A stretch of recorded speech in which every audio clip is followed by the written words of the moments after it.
যশোরের জেনজি নিজেদেরকে প্রস্তুত রাখো আগামীর বাংলাদেশের জন্য। নৈতিকতা, মোরালিটি, ভ্যালিউজ দিয়ে নিজেকে সাজাও, ইসলাম দিয়ে নিজেকে সাজাও, কারণ আগামীর বাংলাদেশ ইসলামের বাংলাদেশ। বাংলাদেশের আসল পরিচয় ইসলাম। বাংলাদেশের আসল পরিচয় কি? সবাই বলে না। বাংলাদেশের আসল পরিচয় কি? এই ইসলাম নিয়ে আমরা সংসদ ভবন সাজাবো, রাজি আছি না নাই? শেকড় ভুলে যাওয়া যাবে না। আমরা ধাপে ধাপে শারিয়া আইনের দিকে যাব ইনশাআল্লাহ, কিন্তু জঙ্গিবাদ দিয়ে নয়, কট্টরপন্থা দিয়ে নয়। আমরা ইন্টেলেকচুয়ালি, গ্রাজুয়ালি, ধাপে ধাপে শারিয়া আইনের দিকে মুভ করবো ইনশাআল্লাহ। বলো লিল্লাহি তাকবীর। এদেশের আসল পরিচয় সবাই বলে না, আওয়াজ করে, এদেশের আসল পরিচয়। এদেশে আজান শুনে সূর্য ওঠে শহর গ্রামে, এদেশে আজান শুনে সূর্য ডুবে সন্ধ্যা নামে, এদেশে সকল কাজে সবাই বলে বিসমিল্লাহ, এদেশে ভালো কিছু দেখে শুনে হাসি মুখে সবাই বলে মাশা আল্লাহ, সুবহানাল্লাহ সুবহানাল্লাহ সুবহানাল্লাহ সুবহানাল্লাহ সুবহানাল্লাহ সুবহানাল্লাহ সুবহানাল্লাহ সুবহানাল্লাহ। ও নবীন তরুণ, তোমার কিসের এত ভয়? জেনে রেখো বাংলাদেশের আসল পরিচয়। বাংলাদেশের আসল পরিচয় ইসলাম। আওয়াজ তুলে বলো, আসল পরিচয় কি? এদেশে পরস্পরে দেখা হলে দেয় সালাম, এদেশে আমজনতার হৃদয় জুড়ে পাক্কা আলাম, ঠিক কি না? এদেশে বিপদ এলে সর্বজনে সর্বক্ষণে দোয়া পড়ে ইন্না লিল্লাহ সুবহানাল্লাহ সুবহানাল্লাহ সুবহানাল্লাহ সুবহানাল্লাহ। এদেশে আজান শুনে সূর্য ওঠে শহর গ্রামে, এদেশে আজান শুনে সূর্য ডুবে সন্ধ্যা নামে, এদেশে সকল কাজে সবাই বলে বিসমিল্লাহ, এদেশে ভালো কিছু দেখে শুনে হাসি মুখে সবাই বলে মাশা আল্লাহ সুবহানাল্লাহ। আওয়াজ করে সুবহানাল্লাহ সুবহানাল্লাহ সুবহানাল্লাহ সুবহানাল্লাহ। সবাই একসাথে সুবহানাল্লাহ সুবহানাল্লাহ সুবহানাল্লাহ সুবহানাল্লাহ। এদেশের আসল পরিচয় কি? আওয়াজ করে বলতে ভয় লাগে। এদেশের আসল পরিচয় কি? ইসলাম দিয়ে আমাদের সংসদ ভবন চলুক, আমরা চাই কি চাই না? বঙ্গভবনে লা ইলাহা ইল্লাল্লাহর পতাকা উড়ুক, আমরা চাই কি চাই না? প্রতিটি জেলা অফিসে, ডিসি অফিসে লা ইলাহার পতাকা ঝুলুক, আমরা চাই কি চাই না? কারা কারা চাই হাত তুলে আল্লাহরে দেখায়।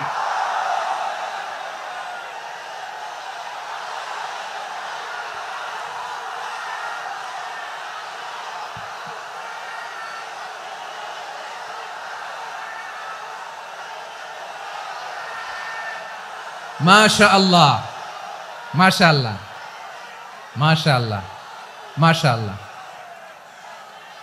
যশোর, আওয়াজ করে বলো, ভালো মানুষ না খারাপ মানুষ? বুঝে বলছো তো? মানুষ ভালো হলে যে কত ভালো।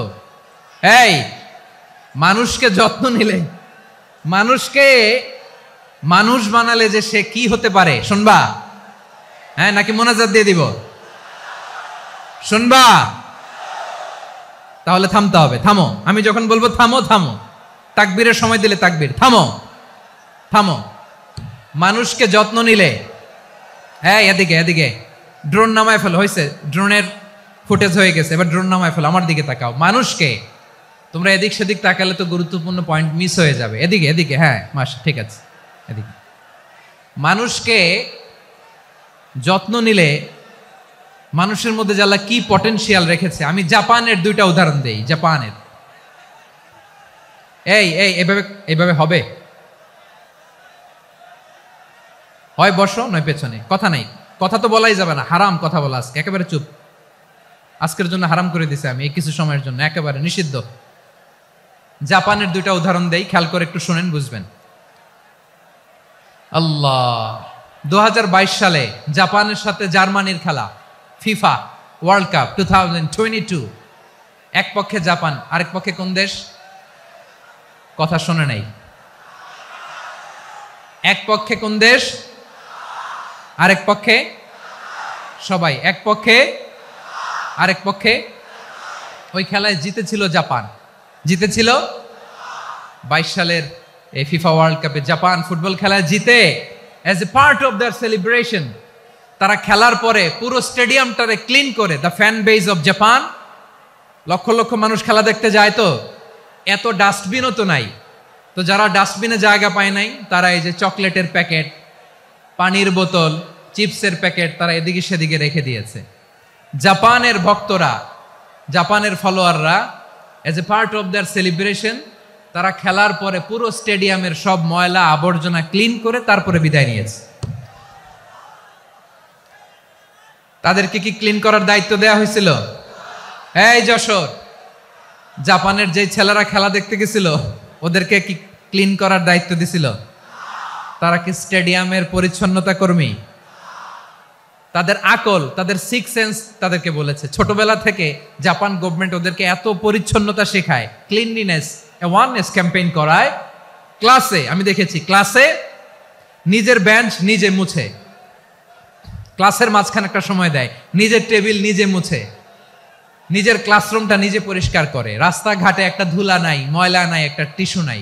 খেলার পরে গোটা বিশ্বকে তাক লাগিয়ে দিয়েছে। জাপানের ফ্যানরা সবার রেখে যাওয়া গার্বেজ, টিস্যু, বোতল পরিষ্কার করে তারপরে স্টেডিয়াম থেকে বিদায় নিয়েছে। আমরা কেন এমন হইতে পারলাম না? আমরা কেন এমন হইতে পারলাম না? জাপানের যারা এগুলো করছে ওদের 3টা করে চোখ না? চোখ তো 3টা, জাপানো লাগো, জাপানো লাগো, হাত তো 4টা, কান তো 6টা। হ্যাঁ, নাকি আমার মতো 2 হাত 2 কানওয়ালা মানুষ? চোখে দেখলে ওটা মানুষ না। চিন্তা করছেন? তার মানে জাপানিজদেরকে যে গ্রুমিং করে শিখানোর মাধ্যমে পরিচ্ছন্ন বানানো গেছে, ওরা যেমনি মানুষ আমরাও মানুষ, আমাদের সন্তানদেরকে শেখালে তারাও পারবে। পারবে কিনা? 2 নম্বর উদাহরণ বলি। চট্টগ্রাম ফেনীতে যারা গিয়েছেন, মেঘনা গোমতী ব্রিজ প্রকল্প নাম শুনছেন? মেঘনা একটা ব্রিজ পার হওয়া লাগে, এই মেঘনা গোমতী, এখানে 3টা ব্রিজ, কাঁচপুর সহ এই 3টা ব্রিজের নির্মাণ কাজ, রেনোভেশনের কাজ দেয়া হয়েছিল জাপানের একটা কোম্পানিকে। কাকে? জাপানের কোম্পানি। নির্মাণ শেষে 738 কোটি টাকা বেঁচে গেছিল, এটা গভর্নমেন্টের হাতে দিয়ে তারা বিদায় নিয়েছে। কত টাকা? 738 কোটি টাকা। যত প্রাক্কলিত ব্যয় নির্ধারণ করা হয়েছে সব টাকা সরকার, তৎকালীন সরকার 2019-এর সরকার, কারা ছিল তো জানেন? এই 2019-এর সরকার তাদেরকে দিয়েছে। তারা রিনোভেশন নির্মাণ শেষে 738 কোটি টাকা অতিরিক্ত বেঁচে গেছিল, এটা আবার গভর্নমেন্টের হাতে বুঝাই দিয়ে তারা বিদায় নিচ্ছে। আমরা কেন এমন হইতে পারলাম না? জাপানের ওরাও মানুষ, আমরাও মানুষ, তার মানে মানুষে মানুষে পার্থক্য আছে না নাই? আচ্ছা, জাপানের 2টা উদাহরণ দিলাম, এবার আমার দেশের 2টা উদাহরণ দিব না?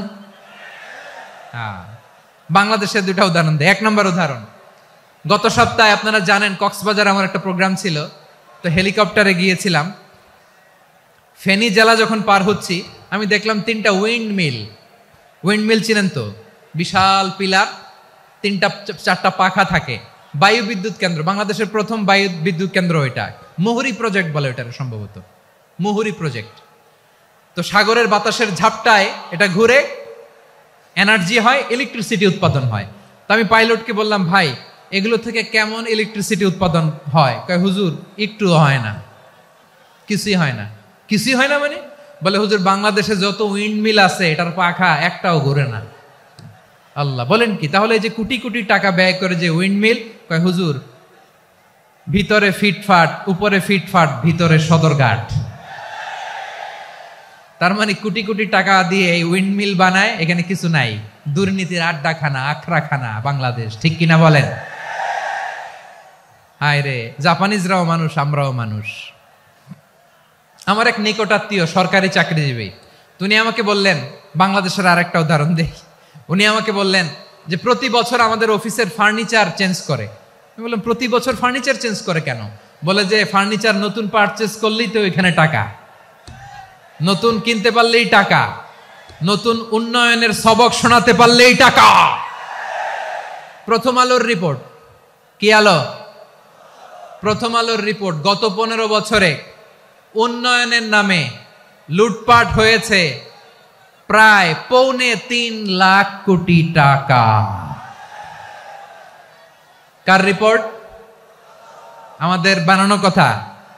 প্রথম আলোর রিপোর্ট। গত 15 বছরে কারা ছিল জানেন তো? হ্যাঁ, শুধু ওনাদেরকেই দোষ দিয়ে লাভ নাই। স্বাধীনতার পর থেকে শুধু শাসকের হাত বদল হয়েছে, আমরা কিছু পাই নাই, ঠিক কিনা বলেন? শুধু ওনাদের দোষ দিয়ে কি লাভ? একদল খাইছে, আরেক দল খাওয়ার জন্য রেডি হয়ে আছে। আমরা এরকম চাই না। আমরা চাই স্বাধীন সার্বভৌম বাংলাদেশ, আমরা চাই দুর্নীতিমুক্ত বাংলাদেশ। আমি নিউজটা যে কতবার পড়লাম, এটা কি সম্ভব? 3.25 লাখ কোটি টাকা লুটপাট, মানে লুটপাট করতে করতে এদেশের জনগণকে ফুটপাতে বসায় দিচ্ছে। প্রিয় ভাইয়েরা, তাহলে জাপানের মানুষও মানুষ, আমরাও মানুষ। সিদ্ধান্ত আপনার, কোন মানুষ হবেন, ভালো মানুষ না খারাপ মানুষ? আজকের আলোচনার বিষয় হচ্ছে মানব সম্পদের উন্নয়ন, হিউম্যান রিসোর্স ডেভেলপমেন্ট।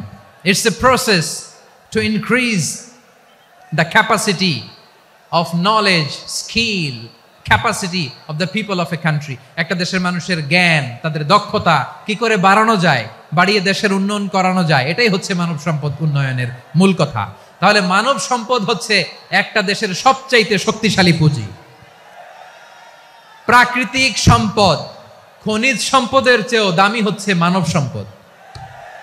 আমার প্রিয় যশোর, প্রাকৃতিক সম্পদ, খনিজ সম্পদের চেয়েও দামি সম্পদ কি সম্পদ?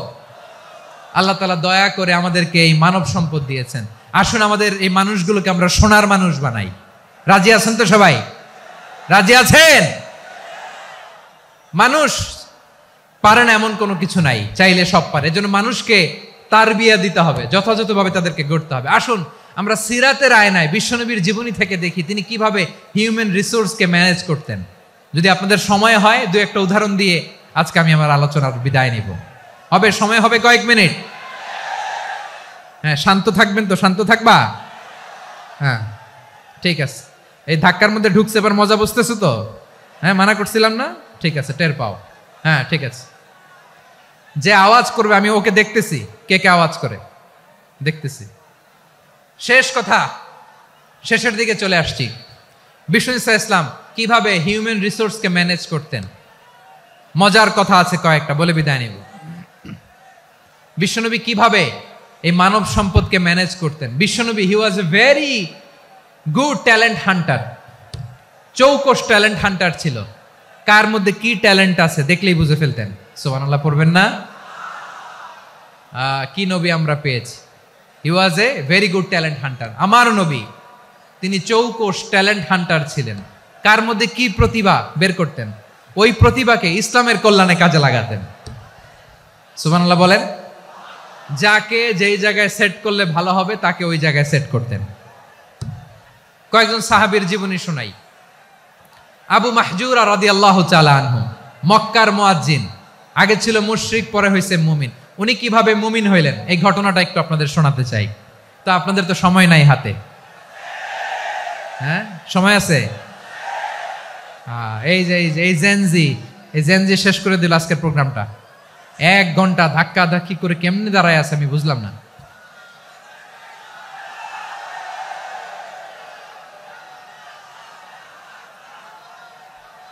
না না, তাকবির না, চুপ করতে হবে। What I need, you stop, just shut up, চুপ। হ্যাঁ, ঠিক আছে, এভাবে। আবু মাহজুরা রাদিয়াল্লাহু তাআলা আনহু কিভাবে মুসলিম হলেন, আওয়াজ করে শুনেন। হুনাইনের যুদ্ধ, 8ম হিজরি। বিষ্ণু ইসলাম হুনাইনের যুদ্ধ শেষে ফিরতেছেন, পথিমধ্যে বেলাল রাদিয়াল্লাহু তাআলা আনহু, এই যে আবার কথা, আই রে আল্লাহ রে, এখানে ধাক্কা ধাক্কি কেন? চলে যাও, পেছনে যাও, পেছনে যাও। কি আজীব তামাশা! যেখানে যায় এখানে ধাক্কা ধাক্কি, মারামারি, গায়ের উপরে কাঁধের উপরে শাউটিং। অনেক গুরুত্বপূর্ণ কথা পয়েন্ট করে নিয়ে আসি যে বলবো, এই শাউট করার কারণে প্রোগ্রামটাই নষ্ট করে দেয়। আসছে আমার ভালোবাসা দেখাইতে, প্রোগ্রামটাই শেষ করে দিয়ে চলে যায়। স্টপ। আবার কথা বল, স্টপ। হুনাইনের যুদ্ধে 8ম হিজরি, কত হিজরি সবাই বলেন না একটু, কত হিজরি? 8ম হিজরিতে হুনাইনের যুদ্ধে রাসূল সাল্লাল্লাহু আলাইহি ওয়াসাল্লাম ফিরে আসতেছেন মদিনায়। পথিমধ্যে বেলাল রাদিয়াল্লাহু তাআলা আনহু আজান দিচ্ছেন। কি দিচ্ছেন? তো পাশে ছিল মুশরিকদের একটা পল্লী, কিছু মুশরিক তরুণ, কিছু অমুসলিম কিশোর, তারা আজানকে ব্যঙ্গ করতেছে। আমাদের বাংলায় মুখ ভেঙ্গানো বলে আর কি। বেলাল রাদিয়াল্লাহু তাআলা আনহু আজান দিচ্ছেন, ওই বাচ্চাগুলো মুশরিক, তো ওরা আজানকে ব্যঙ্গ করতেছে, বিকৃতি করে ওরাও আজান দিচ্ছে। উদ্দেশ্য হচ্ছে আজানকে নিয়ে ঠাট্টা করা। উদ্দেশ্য কি? ঠাট্টা করা। ব্যাপারটা মনে কষ্ট পাওয়ার মতো ব্যাপার না? কিন্তু বিশ্বনবী ওইখানে দেখেন কি খুঁজলেন। বিশ্বনবী খেয়াল করলেন অমুসলিম কিশোরদের মধ্য থেকে একটা কিশোরের গলাটা বড় দরাজ গলা, কণ্ঠটা বড় সুন্দর। খেয়াল করে দেখলেন যে কিছু কিশোর বেলালের আজানকে ব্যঙ্গ করে, বিকৃতি করে, কিন্তু একজনের কণ্ঠ দেখতে পাচ্ছেন না এত দূরে, কিন্তু কণ্ঠটা বড় সুন্দর, দরাজ গলা। বিশ্বনবী সাহাবীদেরকে বললেন, ধরো এগুলারে, ধরো। সবগুলারে ধরে বিশ্বনবী সামনে আনা হলো। ওরা হাঁটু গেড়ে বসলো। বিশ্বনবী বললেন, তোমাদের মধ্যে কে যেন ব্যঙ্গ করে আজান দিচ্ছিল, তার গলাটা বড় উঁচু, গলার বেসটা বড় মজবুত, মেলোডিয়াস, সুমধুর কণ্ঠ। কে? আবু মাহজুরা বলে, আমার বন্ধুরা সবাই আমার দিকে আঙ্গুল দেখায়, আমি পড়ে গেছি বিপদে। রাসূল সাল্লাল্লাহু আলাইহি ওয়াসাল্লাম বাকি অমুসলিম তরুণদেরকে ছেড়ে দিলেন, বললেন তোমরা যাও। এবার আবু মাহজুরারে পাইছে। আবু মাহজুরার চুলের মধ্যে হাত দিলেন বিশ্বনবী, মাথায় হাত দিয়ে বললেন, এবার আজান দাও দেখি। আবু মাহজুরা বলে, আমি তো আজান দিতে জানি না, কারণ আমি তো বেলালেরটা শুইনা দিছি, আমার তো মুখস্থ নাই, আমি তো আজান দিতে জানি না। বিশ্বনবী বললেন, জানো না? তাহলে আসো, আমি তোমারে শিখাই দেই। সুবহানাল্লাহ পড়েন। আবু মাহজুরা হাঁটু গেড়ে বসে, বিশ্বনবীর মোবারক হাত আবু মাহজুরার চুলের মধ্যে। বিশ্বনবী আজানের মুআল্লিম আবু মাহজুরাকে বলতেছে, ঠিক আছে তোমারে শিখাই দিচ্ছি, আমি যা যা বলবো আমার সাথে সাথে বলো, পারবা? আবু মাহজুরা বলে, পারবো। বিশ্বনবী আজান দিচ্ছেন মাথায় হাত দিয়ে, আল্লাহু আকবার,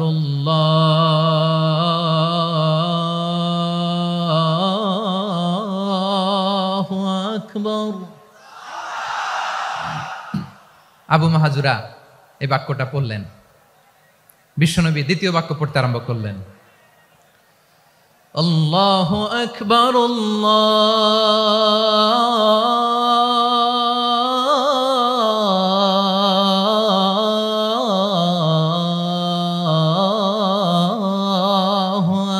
আকবার। আবু মাহজুরা এই বাক্যটা বললেন। বিশ্বনবী আবু মাহজুরার মাথার মধ্যে হাত দিয়ে তৃতীয় বাক্য পড়লেন, আশহাদু আল্লা ইলাহা ইল্লাল্লাহ,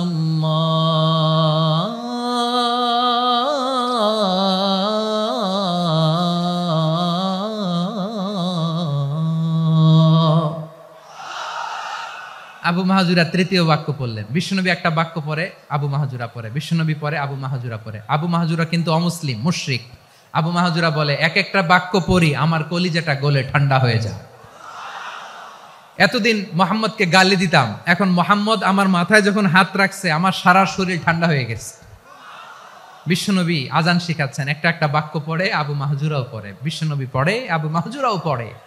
পুরো বাক্যগুলো যখন শেষ, আজান শেষ, আবু মাহজুরাও যখন পুরো আজান পড়লেন, আবু মাহজুরা বললেন, এতদিন মোহাম্মদের চেহারা দেখলে আমার ঘৃণা লাগতো, আজ থেকে মোহাম্মদের চেহারার চেয়ে প্রিয় চেহারা আমার কাছে নাই। আবু মাহজুরা বললেন, ও মুহাম্মদ, আজানের বাক্য তো আপনি আমারে শেখালেন, এখানেই শেষ করবেন না, আপনি আমারে পড়ায় দেন, লা ইলাহা ইল্লাল্লাহু মুহাম্মাদুর রাসূলুল্লাহ সাল্লাল্লাহু আলাইহি ওয়াসাল্লাম। বিশ্বনবীর সাথে দাঁড়িয়ে উনি শাহাদা পড়ে মুসলমান হয়ে গেলেন। এবার আবু মাহজুরা বলে, ইয়া রাসূলুল্লাহ, ইয়া হাবিবাল্লাহ, আমি মুমিন হয়েছি, মুসলমান হয়েছি, আপনার কাছ থেকে আজান শিখার সৌভাগ্য আমি লাভ করেছি গো নবী। আমার কণ্ঠের বড় তারিফ করেছেন আপনি, আমার আজানকে আপনি পছন্দ করেছেন। একটা জিনিস আপনার কাছে চাই, আপনি আমাকে মক্কার মসজিদুল হারামের মুয়াজ্জিন হিসেবে অ্যাপয়েন্ট করে দে। যাও আবু মাহজুরা, আমি তোমাকে পৃথিবীর শ্রেষ্ঠতম মসজিদ মক্কার মসজিদুল হারামের মুয়াজ্জিন হিসেবে অ্যাপয়েন্ট করে দিলাম।